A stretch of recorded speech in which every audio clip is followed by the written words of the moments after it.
Hey everyone, so quick Terraria news video. We got some 1.4.5 stuff to talk about, so as always, let's jump into it. Now first off, we start with a question. Red tweeted out, what are some accessory combinations you wish were in Terraria? And this was something I actually struggled to answer because when I play Terraria, I stick to very similar accessories, like for example, a set of wings, a dashing accessory, the charm of myths, and then whatever class I'm playing, I'll have a couple of accessories that are related to that class. But one accessory I do like, which doesn't have a combination, and I feel like I don't get to use it for very long, is the bone glove, which you get from expert mode Skeletron. I think it's pretty neat just like slinging out a bone and having it bounce around a room, and if there was a combination that would work with that, I'd like to see it. Now we're actually going to be talking about a few questions today, and I want to hear your answer to all of them in the comments below. Next up, somebody wrote to Red and said, "Yo Red, could you make it so that you can place torches on platforms with smart cursor? It's really annoying to have to perform trigonometry every time I make an arena." And Red responded and said, "That's been bugging me lately too." Next up, somebody wrote to Red and said, "It would be really nice to change the color of racer drones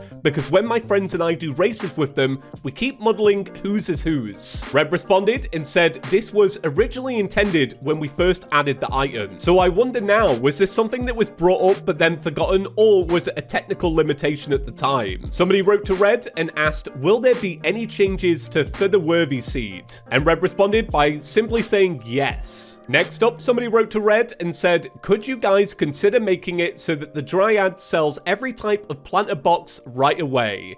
I personally like making a specific row for every type of herb, and having to wait until the wall of flesh is defeated to do that is annoying."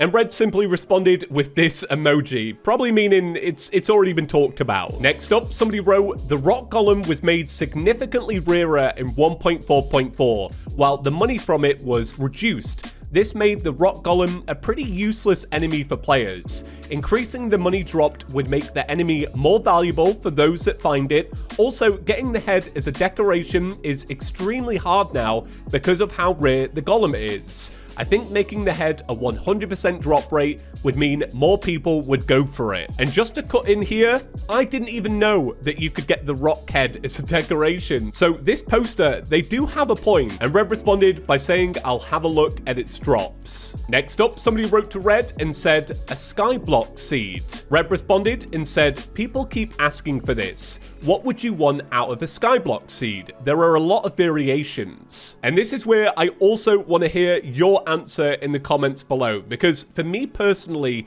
when I imagine the developers working on a skyblock map, it makes me think of the fact that we already have some really good maps out there on Steam Workshop. So if the developers were to do their own twist on skyblock, it would have to involve something which map creators can't actually do. Like for example, a map creator without the use of a mod can't control what enemy spawns, the drop rates, maybe what certain NPCs sell. So that's what I would want to see from the developers. Something that's only possible if you make Terraria yourself. Now, somebody did make a forum thread with a whole bunch of suggestions on this topic, which we're not going to read out. It's quite a lot of text. But Red responded and said, "Thanks for all the great feedback. I've been watching a few videos about this and have been taking notes for what we would need to be done to make a skyblock seed a possibility. I appreciate the insight about making this world type more casual friendly, as I wouldn't want to make something as hardcore and grindy as what I've been seeing. Gonna have to read over this a few times and really think about the questions that have been brought up." Next up, Red put up a post that said, "After almost a decade, the stink potion finally has a functional use." In response, somebody asked, "Is there now a function for the love potion as well?" And Red replied, "I thought about it a little bit, but haven't come up with anything interesting enough to motivate me to do the work for it." Next up, Red put up a tweet that said, "What are your favorite items in Terraria that eventually become obsolete?" Once again, another question for you lot at home. Now, I actually have a pretty unconventional answer to this one, which I don't know if it really fits,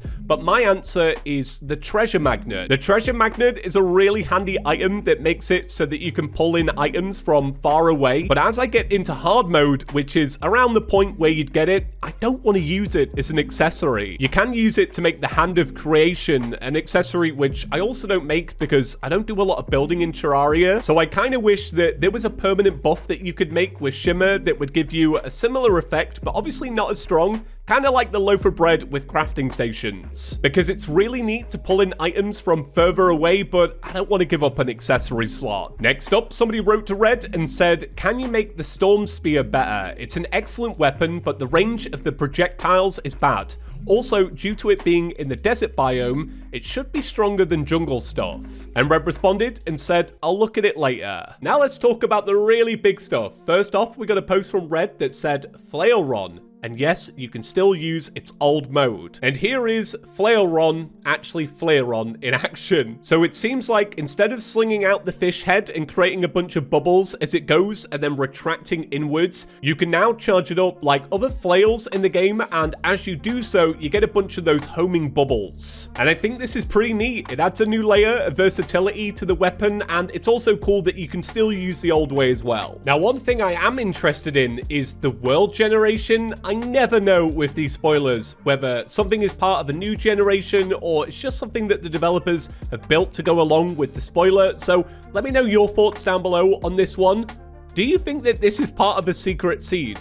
You can see here that it's kind of like a floating island mixed with a giant living tree. You can see platforms up the tree, and you can also see that there's a little bit of tree rubble on the platforms as well. Was that placed by the player? Honestly, I don't know. Is this maybe two spoilers in one? And hey, if it's just a building, I've got to give it compliments because it actually really works, doesn't it? I don't know what this secret seed is, if it is a secret seed, but I do quite like the idea of these trees that go all the way up into the sky, kind of like Jack and the Beanstalk. Now, this final spoiler is absolutely wild, something which I never expected Relogic to do. Chrono tweeted out, impending doom approaches. And it turns out we're getting a resprite of Moonlord. Yeah, that's right. Look at his tentacles go. This resprite is, I mean, it's chef's kiss. Now, we've heard before that the Moonlord was one of the hardest sprites to create for the game. I can't remember the exact amount of time they gave, but it might have been something like a month or a couple of months. So I never expected them to go back and have a second look at the Moonlord. But this new design, it's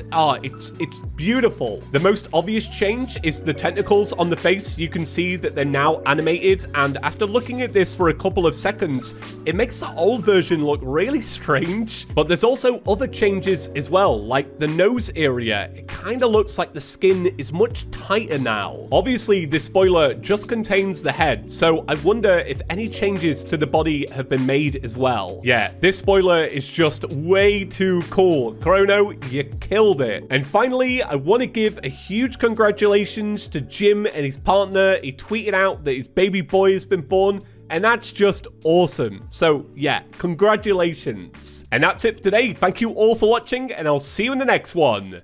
Peace.